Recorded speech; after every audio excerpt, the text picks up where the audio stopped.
এরকম নষ্ট এলইডি লাইটগুলো ফেলে না দিয়ে ঘরে বসেই নিজেই ঠিক করুন। চলুন লাইটটি খুলে নেই। দেখুন লাইটের সার্কিটটি পুড়ে গিয়েছে, তাই আমরা নতুন একটি সার্কিট কিনে এনেছি, এটি এখন লাগাবো। নতুন এলইডি সার্কিটটি একটু সাইজে ছোট, তাই পুরনো সার্কিটটির উপরেই এটিকে লাগিয়ে দিব। বাল্বটিকে পাওয়ার দেওয়ার জন্য ড্রাইভার সার্কিট থেকে দুইটি তার নিয়ে নেব। ড্রাইভার সার্কিটটি আমরা পরিবর্তন করব না, কারণ সার্কিটটি আমাদের ঠিকঠাক রয়েছে। আমাদের পুরনো লাইটটি ছিল 30 ওয়াট, আমরা নতুন যে লাইটটি নিয়েছি সেটাও 30 ওয়াটের। অতএব এই ড্রাইভার সার্কিটটি দিয়ে আমাদের লাইটটি সুন্দরভাবে চলবে। আপনারা লাইট লাগানোর আগে অবশ্যই ড্রাইভার সার্কিটটি চেক করে নেবেন, যাতে করে লাইটটি নষ্ট না হয়ে যায়। ড্রাইভার সার্কিটটিতে তার সংযোগ দেওয়া শেষ। এবার পুরনো সার্কিটটিকে উল্টো করে লাগিয়ে দিব বডিতে, তারপর নতুন সার্কিটটি লাগাবো। এবার 3 দিকে 3টি স্ক্রু দিয়ে লাইটটিকে শক্তভাবে আটকে দিব।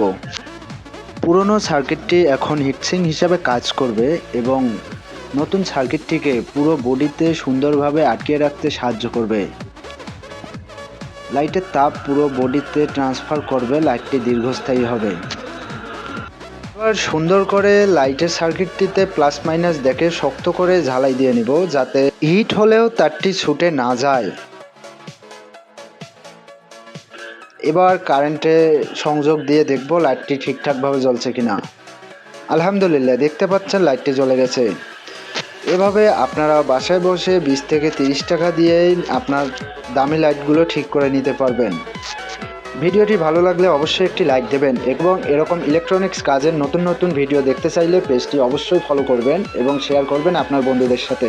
এতক্ষণ ভিডিওটি দেখার জন্য ধন্যবাদ।